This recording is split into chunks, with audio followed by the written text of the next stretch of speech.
Hello friends, कहानी पुरानी की इस बेहद रोमांचक दुनिया में मैं अक्षरा आप सभी का तहे दिल से स्वागत करती हूँ। फ्रेंड्स, आज मैं आपको सुनाने जा रही हूँ सत्यजीत रे की लिखी हुई बेहद प्रसिद्ध और रोमांचक कहानी रतन बाबू और वह आदमी। फ्रेंड्स, मेरी आपसे एक रिक्वेस्ट है, अगर आपने मेरे चैनल को अभी तक सब्सक्राइब नहीं किया है तो प्लीज़ मेरे चैनल को सब्सक्राइब करें और कहानी को लाइक करें और अपने अमूल्य विचार मेरे साथ अवश्य शेयर करें। चलिए अब कहानी की शुरुआत करते हैं। ट्रेन से उतरने के बाद रतन बाबू ने जब अपने इर्द गिर्द निगाह डाली तो उनका मन खुशियों से भर उठा। जगह तो अच्छी लगती है। उनके साथ एक छोटा बिस्तर और एक लेदर का सूटकेस है। बाहर रिक्शा मिलने में कोई कठिनाई नहीं हुई। घूमना फिरना एक तरह से रतन बाबू का झक्कीपन ही कहा जाएगा। मौका मिलते ही वो कलकत्ता के बाहर कहीं घूमने के लिए निकल पड़ते हैं। ये नहीं कि उन्हें हमेशा ये अवसर मिल जाता है, क्योंकि वो नौकरी करते हैं। कलकत्ता के जियोलॉजिकल सर्वे ऑफिस में वो काम करते हैं। 24 साल से वे इसी नौकरी पर हैं, इसलिए उन्हें बाहर जाने का मौका साल में एक ही बार मिलता है।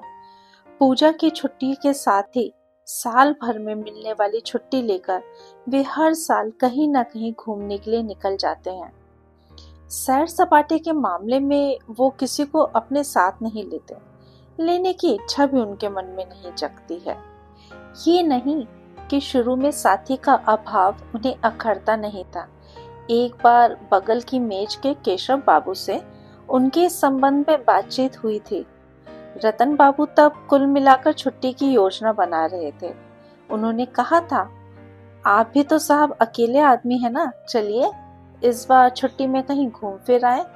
केशव बाबू ने अपनी कलम कान में खोसकर अपने हाथों को जोड़ते हुए उनकी ओर देखा था और सिर हिलाकर मुस्कुराते हुए कहा था, आपकी पसंद और मेरी पसंद क्या एक हो पाएगी?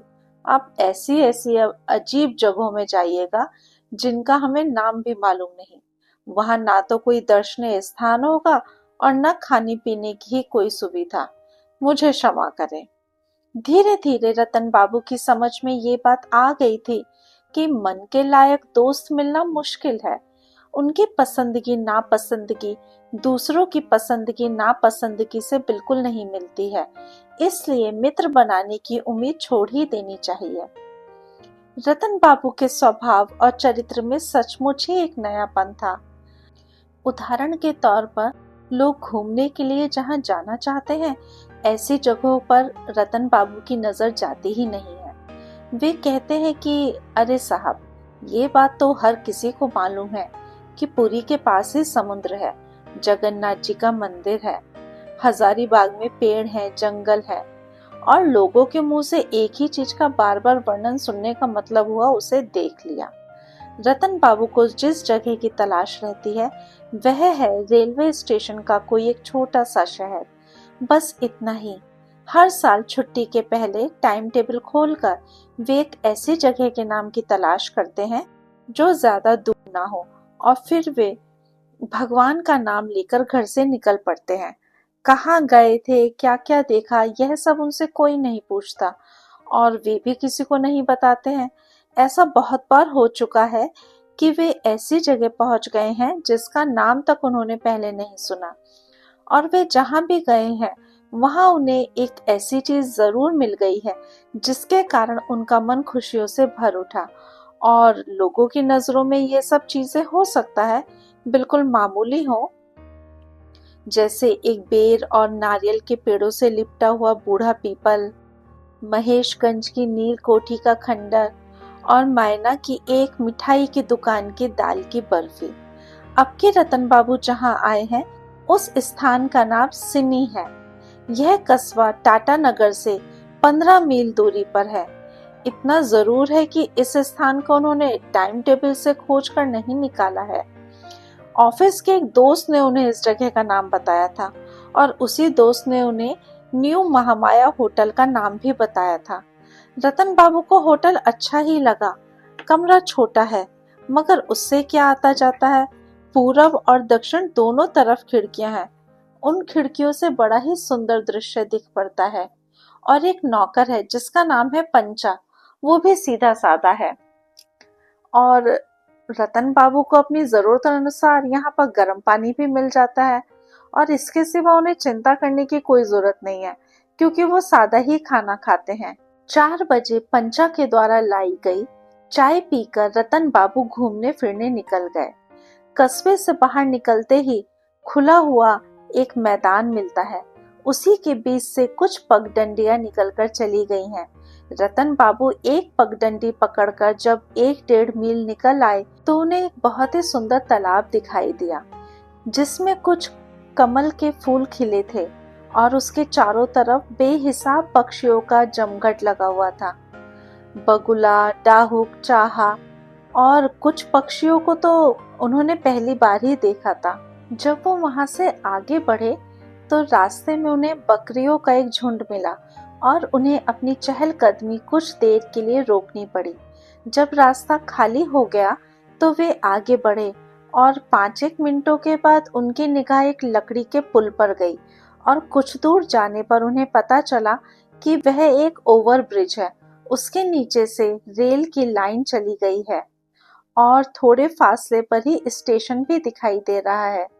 जितनी दूर तक पश्चिम में नजर जाती थी, रेल की पटरियां बिछी हुई दिखती हैं।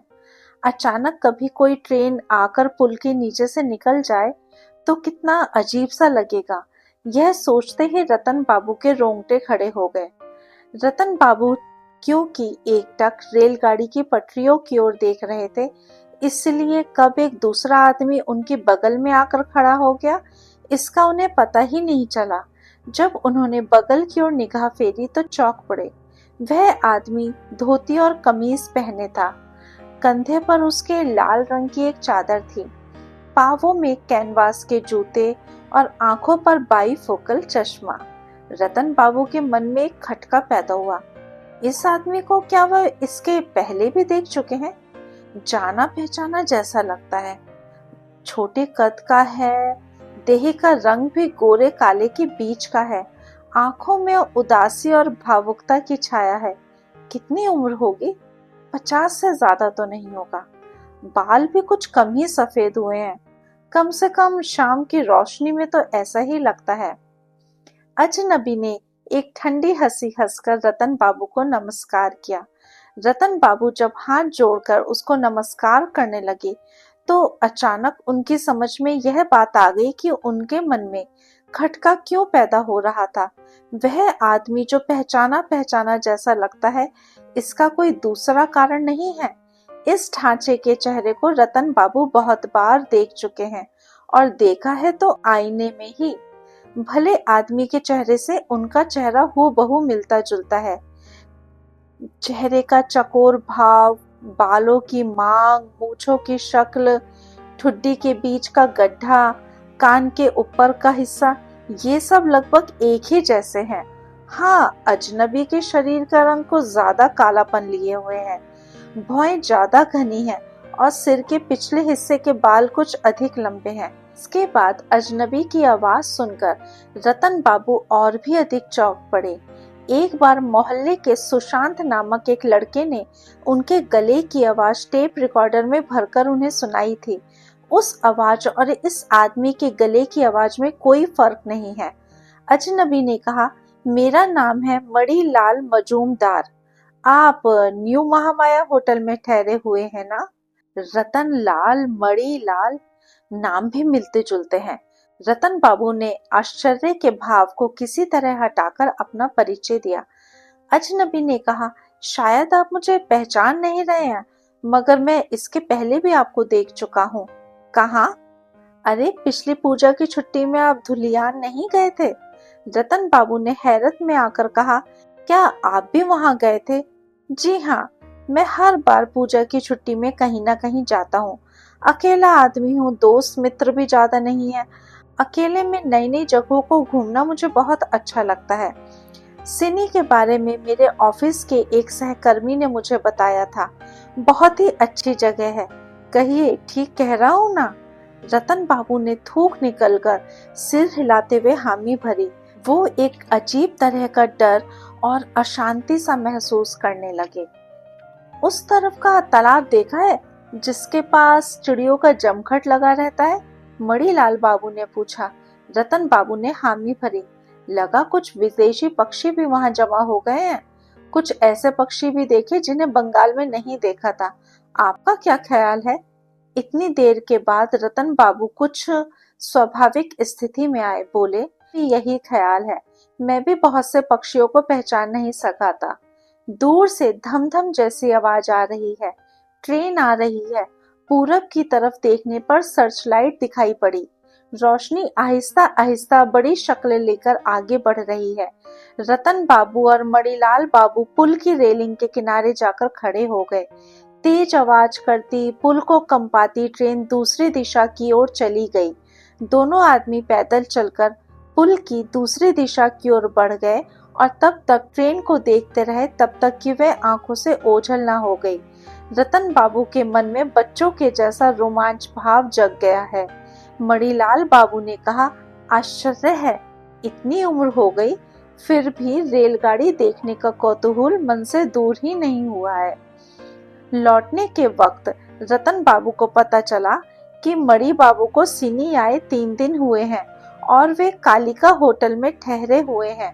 कलकत्ते में ही उनका अपना खुद का घर है और वहीं के एक बिजनेस ऑफिस में वो काम करते हैं। आमतौर से लोग एक दूसरे से तनख्वाह के बारे में पूछताछ नहीं करते हैं, मगर रतन बाबू ने एक इच्छा के वशीभूत होकर पूछ ही लिया। उत्तर सुनकर उनका माथा पसीने से नहा गया। क्या ऐसा होना संभव है? मणिलाल और रतन बाबू की तनख्वाह में एक भी रुपए का अंतर नहीं था। मणिलाल और रतन बाबू को तनख्वाह के रूप में एक ही रकम मिलती है। दोनों में से प्रत्येक को 437 रुपए और पूजा में दोनों को बोनस भी एक समान मिला है। यह आदमी पहले से ही रतन बाबू के बारे में सब कुछ पता लगाकर उनके साथ चालबाजी कर रहा है। रतन बाबू को ऐसा महसूस नहीं हुआ। पहली बात तो यह है कि उनकी रोजमर्रा की जिंदगी में क्या क्या घट रहा है, इस पर कभी किसी ने माथापच्ची नहीं की है। वे अपनी जिंदगी अपनी मर्जी से जी रहे हैं। ऑफिस के बाहर नौकर के अलावा वो किसी दूसरे से बात तक नहीं करते हैं और कभी किसी के घर भी नहीं आते जाते हैं। मान लिया तनख्वाह के बारे में बाहरी लोगों को भी पता चल सकता है, मगर रात में वो कब सोते हैं, क्या खाना पसंद करते हैं, किस अखबार को पढ़ते हैं, कौन सा थिएटर या बंगला सिनेमा अभी हाल में उन्होंने देखा है, ये सब बातें इनके अलावा और किसी दूसरे को नहीं मालूम। लेकिन ये सारी बातें उस भले आदमी से बिल्कुल हूबहू मिल रही हैं। रतन बाबू यह बात मुंह खोलकर मणिलाल बाबू को नहीं कह सके। रास्ते भर वे सिर्फ मणिलाल बाबू की बातें सुनते रहे और अपने साथ उनको समान पाकर बार बार आश्चर्यचकित होते रहे। अपने बारे में उन्होंने कभी कुछ न बताया। रतन बाबू का ही होटल पहले पड़ता है। होटल के सामने आकर मणिलाल बाबू ने पूछा, आपके यहाँ खाना कैसा मिलता है? रतन बाबू ने कहा, मछली का शोरबा बहुत बढ़िया बनता है, बाकी सब चलने लायक। मेरे होटल में अच्छी रसोई नहीं बनती है। सुना है यहाँ जगन्नाथ मिष्ठान भंडार में अच्छी खासी पूरियां और चने की दाल मिलती है। आज रात वहीं खाना खाया जाए तो कैसा रहे? रतन बाबू ने कहा, मुझे कोई दिक्कत नहीं है, 8 बजे चलते हैं। ठीक है, मैं आपका इंतजार करूंगा, उसके बाद एक साथ चलेंगे।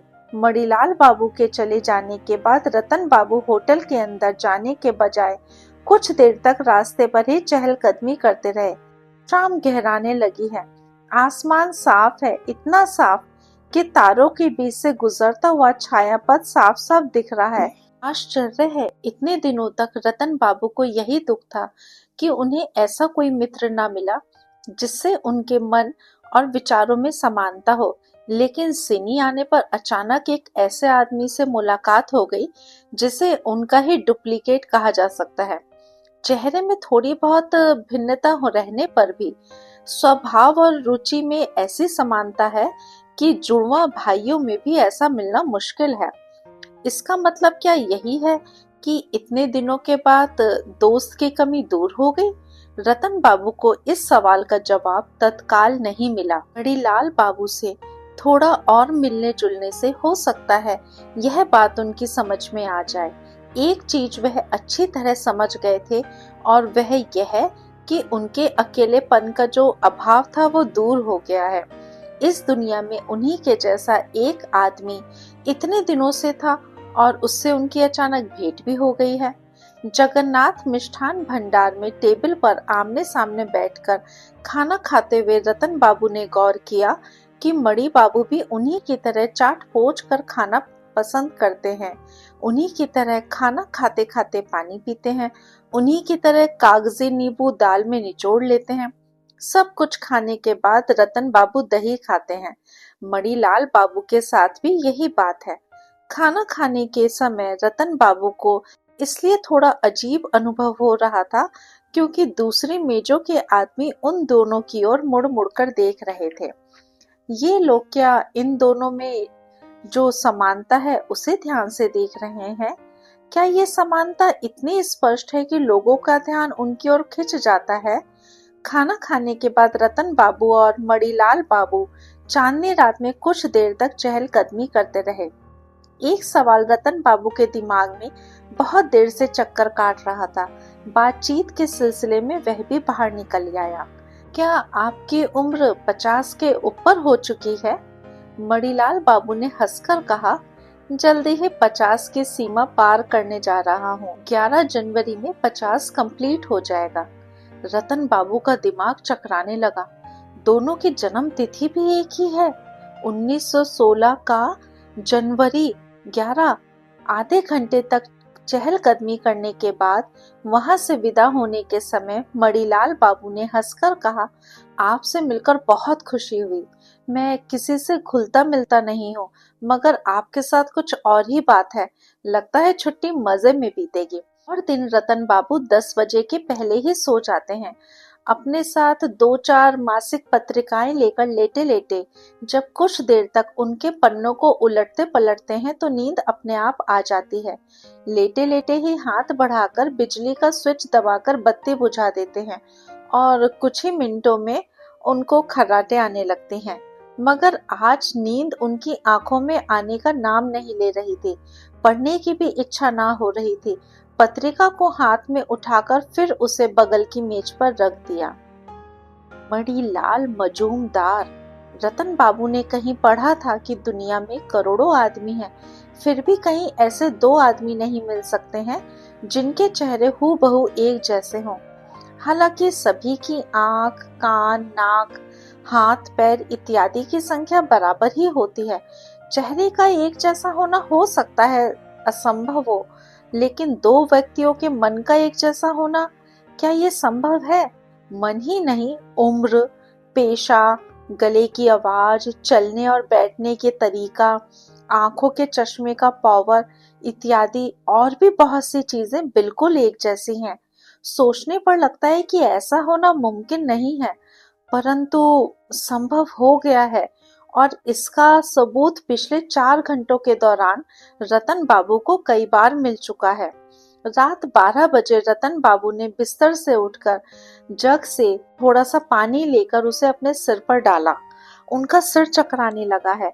इस हालत में नींद नहीं आएगी। भीगे सिर को पहले कपड़े से आहिस्ता से पोंछा और फिर से अपने बिस्तर पर लेट गए। तकिया भीग गया।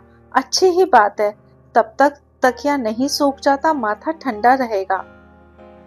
पूरे मोहल्ले में शांति छाई हुई है। एक उल्लू विकट स्वर में चिल्लाता हुआ होटल के पास से उड़ता हुआ चला गया। खिड़की से चांदनी आकर बिस्तर पर फैल रही है। ना जाने कब रतन बाबू के मन से चिंता अपने आप दूर हो गई और उनकी पलकें नींद से बंद हो गईं। रात में सोने में देर होने के कारण रतन बाबू की नींद लगभग 8 बजे खुली। 9 बजे मणि बाबू आने वाले हैं। आज मंगलवार है। यहाँ से 1 आध मील के फासले पर एक जगह आज मेला लगेगा। कल खाते खाते दोनों ने लगभग एक साथ ही मेले जाने की इच्छा प्रकट की थी। खरीदनी कोई खास चीज नहीं है, यूं ही घूम फिर कर आएंगे। चाय पीते पीते लगभग 9 बज गए। सामने रखी तश्तरी से थोड़ी सी सौंफ उठाकर रतन बाबू ने मुंह में डाली और होटल से बाहर आते ही देखा मणिलाल बाबू मुस्कुराते हुए चले आ रहे हैं। निकट आते ही मणिलाल बाबू ने पहली जो बात कही वह यह कि रतन बाबू और उनमें कितनी समानता है। यही बात सोचते सोचते कल रात वे बहुत देर से सोए थे। जब सोकर उठे तो 8:05 हो चुके थे। यूं वे ठीक 6 बजे बिस्तर से उठ जाते हैं। रतन बाबू ने इस बात का भी कोई जवाब नहीं दिया। दोनों मेले की तरफ रवाना हो गए। मोहल्ले के कुछ एक लड़कों का जमघट लगा हुआ था। रतन बाबू और मणि बाबू जब उनके सामने से जाने लगे तो उनमें से एक ने मजाकिया अंदाज में बोला, देखो राम और श्याम की जोड़ी जा रही है। रतन बाबू उसकी बात पर ध्यान दिए बिना आगे बढ़ गए और कुछ ही मिनटों में वे मेले में पहुंच गए। मेले में अच्छी खासी भीड़ थी। फल मूल से लेकर साग सब्जी, बर्तन, मिट्टी की हांडी, मुर्गा, बकरी आदि सभी की दुकानें लगी हुई थी। लोगों की भीड़ भी काफी थी। इसी भीड़ के बीच से दुकानों पर सरसरी निगाह दौड़ाते हुए रतन बाबू और मणिलाल बाबू आगे बढ़ते गए। अरे वो कौन है, पंचा? ना जाने क्यों रतन बाबू ने उस भीड़ के सामने अपने होटल के नौकर को देखकर अपनी आंखें झुका ली और अपने चेहरे को भीड़ की ओट में छुपा लिया। उस लड़के की राम और श्याम की जोड़ी वाली बात सुनने के बाद से ही उनके मन में ये धारणा बैठ गई है कि उन दोनों को एक साथ देखकर लोग मन ही मन हंसा करते हैं। भीड़ के बीच से गुजरते गुजरते रतन बाबू के मन में अचानक एक विचार आया। उन्हें लगा कि वे जब अकेले थे तो अच्छी हालत में थे। उन्हें मित्र की जरा भी जरूरत नहीं है और अगर मित्र हो भी तो वह आदमी मणिलाल बाबू जैसा तो बिल्कुल ना हो। वे मणिलाल बाबू से जितनी बार बातचीत करते हैं उतनी ही बार उन्हें लगता है जैसे वे अपने आप से बातचीत कर रहे हैं। सवाल करने से उसका जवाब क्या मिलेगा, यह बात जैसे उन्हें पहले से ही मालूम हो। तर्क करने का कोई अवसर नहीं आता है। विचार विमर्श करने की जरूरत नहीं पड़ती है। झगड़ा झंझट की कोई संभावना नहीं है। क्या ये दोस्ती का लक्षण है? उनके ऑफिस के कार्तिक और मुकुंद में गहरी दोस्ती है, मगर ऐसा होने पर भी दोनों में क्या बहस नहीं होती है? होती तो जरूर है, मगर फिर भी वो दोस्त हैं और एक दूसरे के सच्चे दोस्त। सारी बातों पर गौर करने के बाद उन्हें बार बार यही महसूस होने लगा कि मणिलाल मजूमदार उनके जीवन में ना आते ना तो ही अच्छा रहता।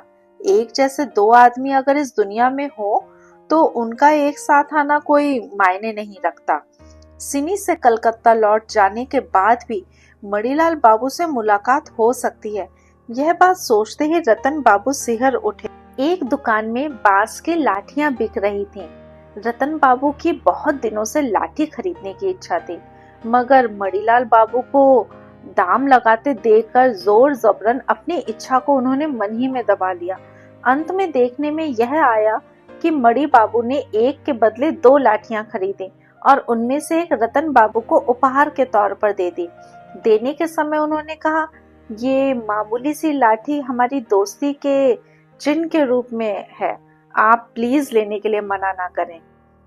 मेले से लौटते समय रास्ते में मणिलाल बाबू ने बहुत सारी बातें बताई। अपने बचपन की बात, अपने माँ बाप की बात, अपने स्कूल कॉलेज की बात। सुनते समय रतन बाबू को महसूस हो रहा था उन्हीं की बातें कोई उन्हें सुना रहा हो।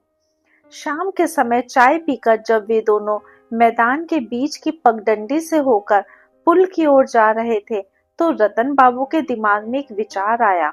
उन्हें अधिक बोलना नहीं पड़ रहा था, इसलिए उनका दिमाग अच्छी तरह काम कर रहा था। दोपहर से ही उन्हें लग रहा था कि इस आदमी को अगर दूर हटा सकूं तो अच्छा रहे, मगर दिमाग में कोई विचार नहीं आ रहा था। इस क्षण आसमान के काले बादलों पर दृष्टि पड़ते ही रतन बाबू की आंखों के सामने एक उपाय, एक दृश्य की तरह साकार हो उठा। आश्चर्य है, एक आदमी की हत्या करने की बात सोचकर भी रतन बाबू खुद को दोषी नहीं मान सके। मणिलाल बाबू में यदि कोई विशेषता होती, यहाँ तक कि उनका स्वभाव और चरित्र रतन बाबू से अगर तनिक भी अलग होता तो रतन बाबू उनकी हत्या करने की बात नहीं सोच सकते थे। रतन बाबू को विश्वास हो गया है एक ही तरह के दो आदमियों का एक साथ जिंदा रहना कोई मायने नहीं रखता। वे हैं और वे ही रहेंगे, यही काफी है। मणिलाल बाबू जिंदा रहकर भी यदि उनसे दूर रहते, जैसे का कुछ दिन पहले था, तो उन्हें कोई आपत्ति ना थी, मगर अब इस जान पहचान के बाद ऐसा होना संभव नहीं है, इसलिए उन्हें दूर हटा देना बहुत जरूरी है। दोनों व्यक्ति ओवर ब्रिज पर पहुंच चुके थे। बड़ी ही उमस है, मणिलाल बाबू ने कहा।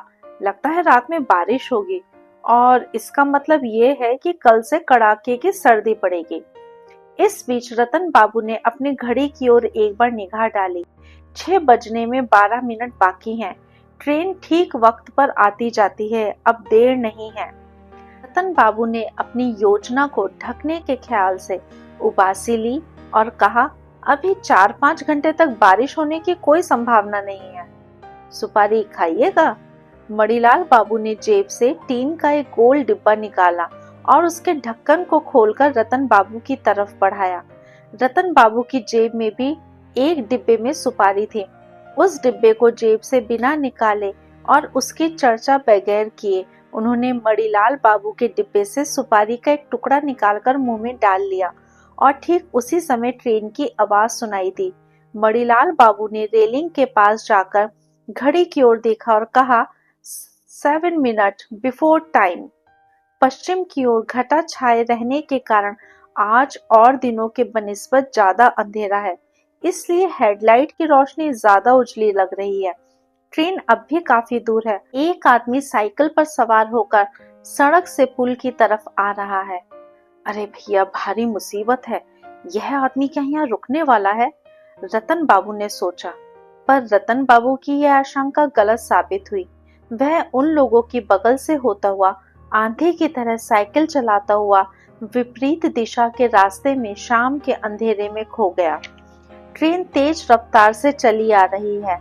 आंखों में चकाचौंध पैदा करने वाले हेडलाइट में फासले का अंदाज लगाना मुश्किल है। अब कुछ ही सेकंडों के दौरान ओवरब्रिज कांपने लगेगा। ट्रेन की आवाज से कान का पर्दा फटा जा रहा है। मणिलाल बाबू रेलिंग पकड़कर ट्रेन की ओर देख रहे हैं। एक बार बिजली चमकी और उसके साथ ही रतन बाबू ने अपनी पूरी ताकत लगाकर दोनों हाथों से मणिलाल बाबू की पीठ पर एक धक्का लगाया। मणिलाल बाबू की देह 2 हाथ ऊंची लकड़ी की रेलिंग के ऊपर से होती हुई सीधे रेल की पटरियों की तरफ चली गई। ठीक उसी क्षण रतन बाबू को महसूस हुआ कि ओवरब्रिज थरथराने लगा है। आज रतन बाबू ने ट्रेन जाने के दृश्य को देखने का इंतजार नहीं किया। लकड़ी की ब्रिज की तरह ही उनके अंदर भी एक थरथराहट शुरू हो गई है। पश्चिम की घटा बहुत आगे चली आई है और बीच बीच में बिजली चमक रही है। रतन बाबू ने अपने शॉल को अच्छी तरह से अपने चारों तरफ लपेट लिया और होटल की ओर चल पड़े। बारिश के पहले झोंके को नजरअंदाज करने की कोशिश में रतन बाबू ने बाकी रास्ते को दौड़ते दौड़ते तय किया और हांफते हुए होटल में पहुंचे। अंदर जाते ही उन्हें शक हुआ, वे कहाँ आ गए? महामाया होटल के सामने ऐसा मकान नहीं था। इस तरह की मेज, इस तरह की कुर्सियों की सजावट, दीवार पर ये इस तरह की तस्वीर। इधर उधर देखने के बाद अचानक उनकी निगाह लकड़ी के एक बोर्ड पर गई। बाप रे, उनसे कितनी बड़ी गलती हो गई है। वे तो कालिका होटल के अंदर आ गए हैं। अरे मणिलाल बाबू यहीं तो रुके हुए थे ना। बारिश ने उन्हें भिगो दिया। किसी आदमी ने उनसे कुछ पूछा। रतन बाबू ने मुड़कर देखा। एक आदमी है जिसके बाल घुंघराले हैं और उसने हरे रंग का शॉल ओढ़ा हुआ है। लगता है इसी होटल का रहने वाला है। वह उनकी ओर मुंह किए चाय की प्याली लिए बैठा हुआ है। रतन बाबू के चेहरे पर नजर पड़ने के बाद उसने थोड़ी घबराहट के साथ कहा, सॉरी, गलती हो गई। आप पर अचानक नजर पड़ी तो लगा मणिलाल बाबू हैं। इस सवाल से उनके मन में यह संदेह पैदा हुआ कि उन्होंने जो हत्या की है वह पूरी सोच समझकर और पूरी सावधानी बरत कर की भी है या नहीं।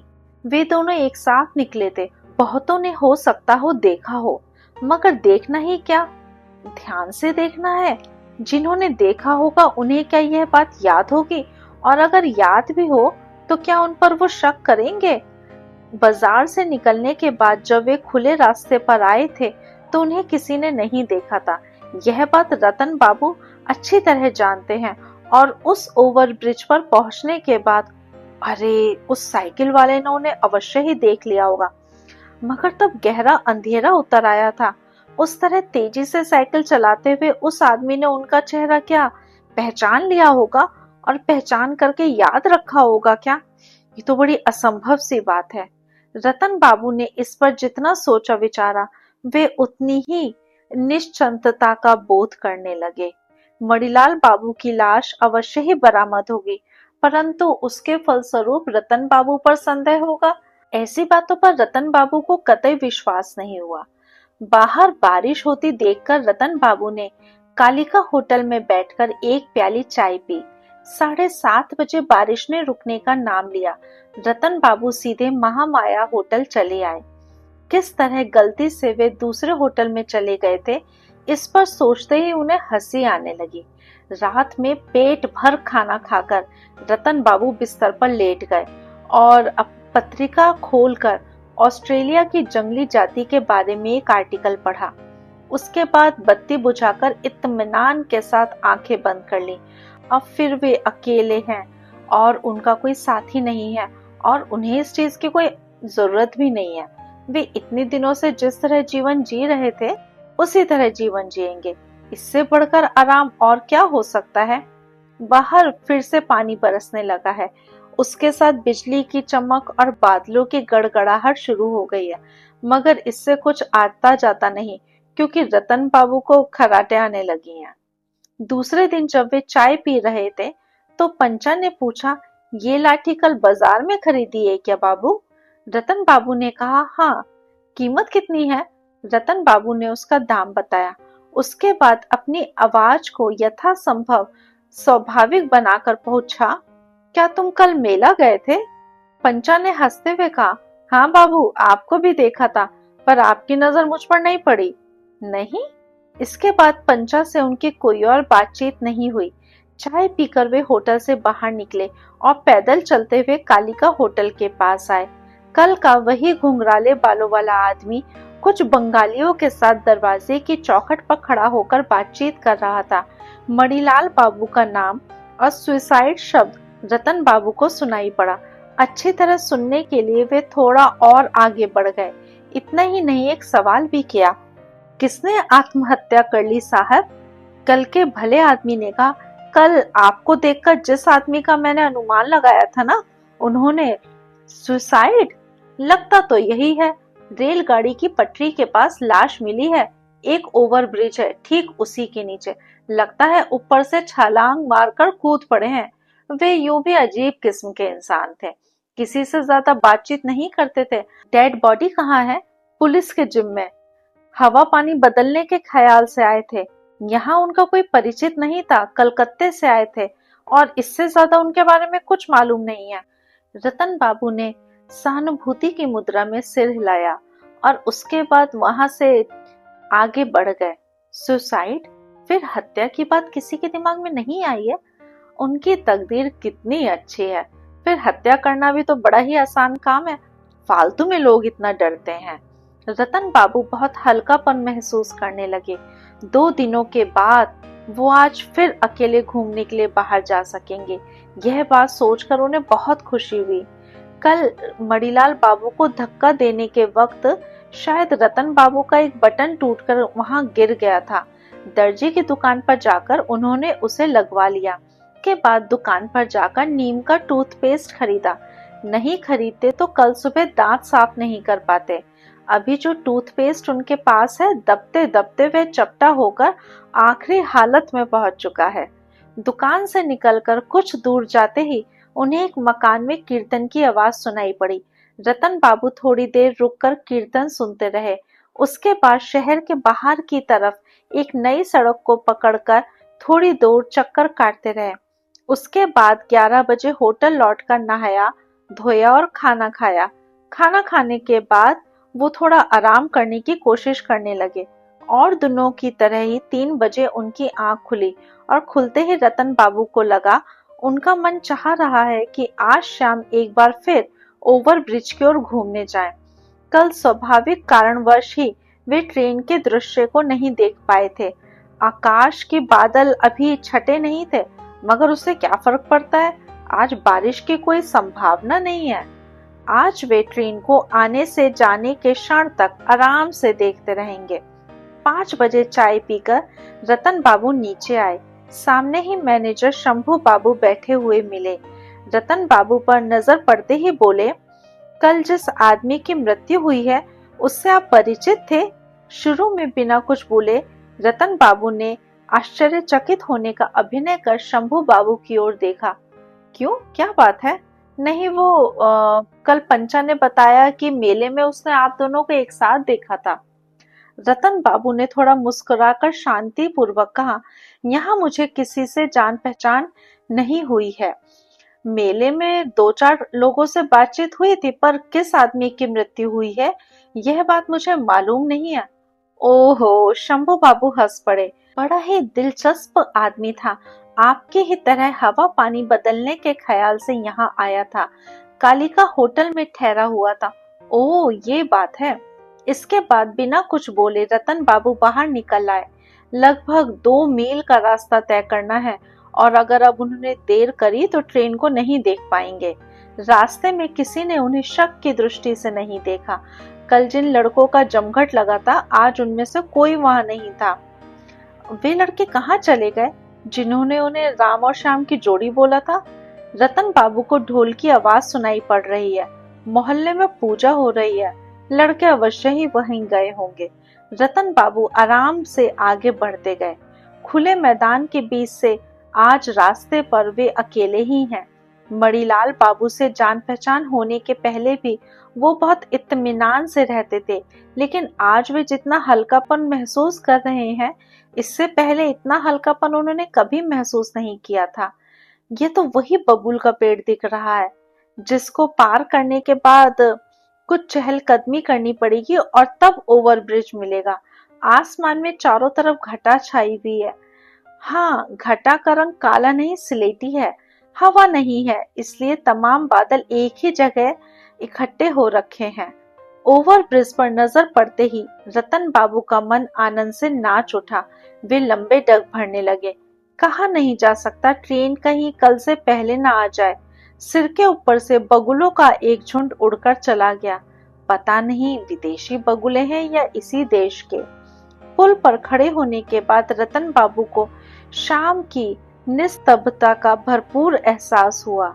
खूब सावधानी के साथ सुनने पर ही ढोल की धीरे से आवाज सुनाई पड़ती है।